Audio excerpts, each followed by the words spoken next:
Hello there my RPG lovers and welcome to another video. Greedfall came out on September 10th in 2019. It's kinda hard to believe that it's been over a year since the game came out.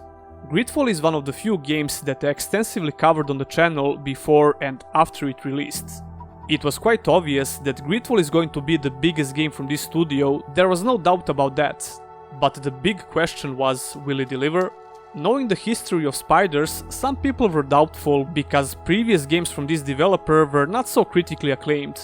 But with each new game, this studio made some notable improvements on all fields, and that was pretty obvious. The game that came out before Greedfall was Technomancer, and even though it was rough around the edges, it was leagues better than Bound by Flame, which is another game from this studio. And considering the size of this developer, all of their games that came before Greedfall were pretty decent in my opinion. But what about Greedfall itself? The marketing campaign for this game was pretty good and there was definitely a certain amount of hype. But did it live up to that hype? Well, depends on who you ask. Recently we found out that Greedfall managed to sell 1 million copies, which is a huge success for this small studio. So financially the game was definitely a success, there is no doubt about it. In the meantime, Spiders announced a new game called Steel Rising. This game will focus more on the action rather than RPG elements, and the setting looks really interesting. I'll definitely talk about this game soon, but we should focus on Greedfall. Let's remind ourselves what was Greedfall all about and how it holds up today. I promised the merchants and their prince we'd be off before the tide. I'm de Sade, the prince's nephew. If all is in order, we will soon be embarking on your boat. Greedfall is a story-driven action RPG. It focuses a lot on player choice and it plays very similar to Dragon Age games. You have different companions that you can take with you and all of them are fairly unique and interesting. One of the strongest aspects of Greedfall is definitely the unique 17th century inspired setting mixed with fantasy elements. The story starts off really simple. There is a terrible plague that hit your homeland and people started colonizing a certain island in the game that seems to possess a cure for this illness. I think the story in general is well written and it manages to stay interesting throughout the playthrough.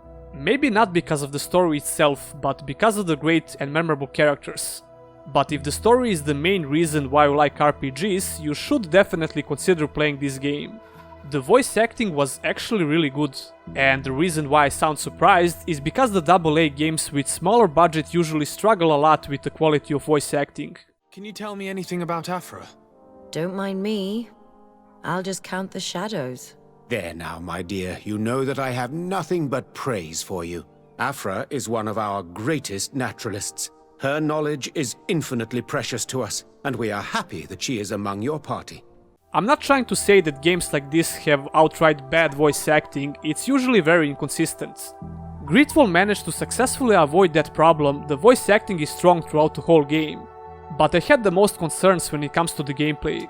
Judging from all the promotional material that we had, the gameplay looked pretty decent with smooth animations and impactful sound effects.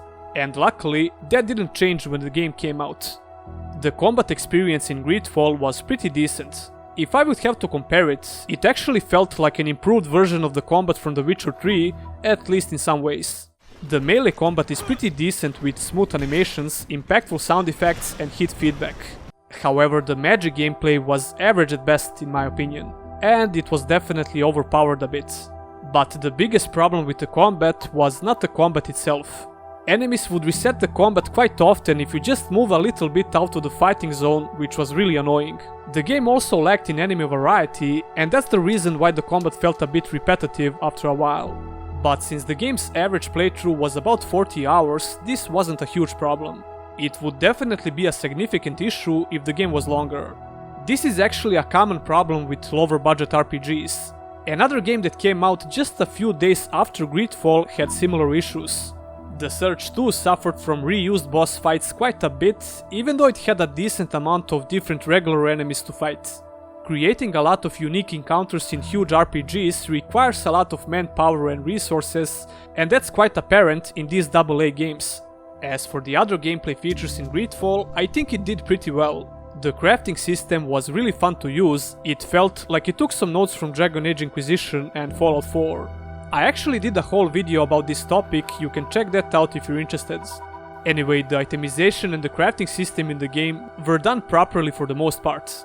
You had different quality of loot for basically everything from gear pieces to crafting materials. However, the way you obtain loot could have been a lot better. The exploration didn't felt rewarding when it comes to finding loot, and just in general, the exploration could have been a lot better.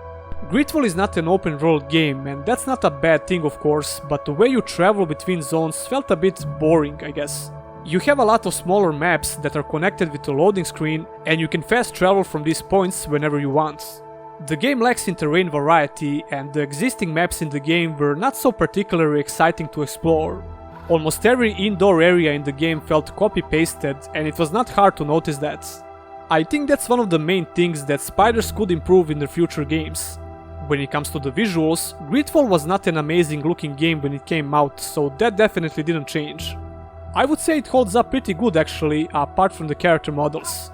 The environments look pretty decent, and the overall art style of the game is pretty good as well.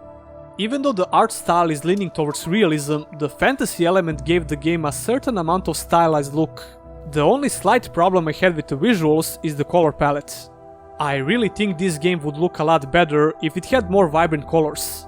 That's obviously really subjective, some people might prefer it this way, but it feels like this game is overusing different shades of yellow in some scenes. Kinda like some Instagram filters, I guess. I don't know, I might be crazy, but that bothered me a bit. Like I said in the beginning, Greedfall is primarily focused on player choice, so you would expect to have different ways to play and finish the game. And you actually do, you have a good and bad ending, but of course I won't spoil anything. Your choices throughout the game will affect the ending, kinda like in The Witcher 3. And you definitely won't be able to see everything that the game offers in just one playthrough. Content-wise, you will get your money's worth, that's for sure. This was a nice little occasion to revisit this RPG. If you somehow missed this game in 2019 and you're into story-driven RPGs, you should consider playing it, if you like what you heard in the video. You can also check out my review for the game from 2019 if you wish to. I was really hoping to get some news for the sequel to Greedfall, but we're getting a brand new game from this studio. I will definitely keep my eye on Steel Rising and inform you guys about any new updates. If you liked the video, pressing the thumbs up button would mean a lot. Don't forget to subscribe for more content and click on the bell icon so you don't miss any future uploads. Special thanks to my Patreons, and if you as well want to become one of them, all the links are in the description. Patreon is definitely the best place to directly support my work, and every contribution is highly appreciated. That would be all, and I'll see you in the next one.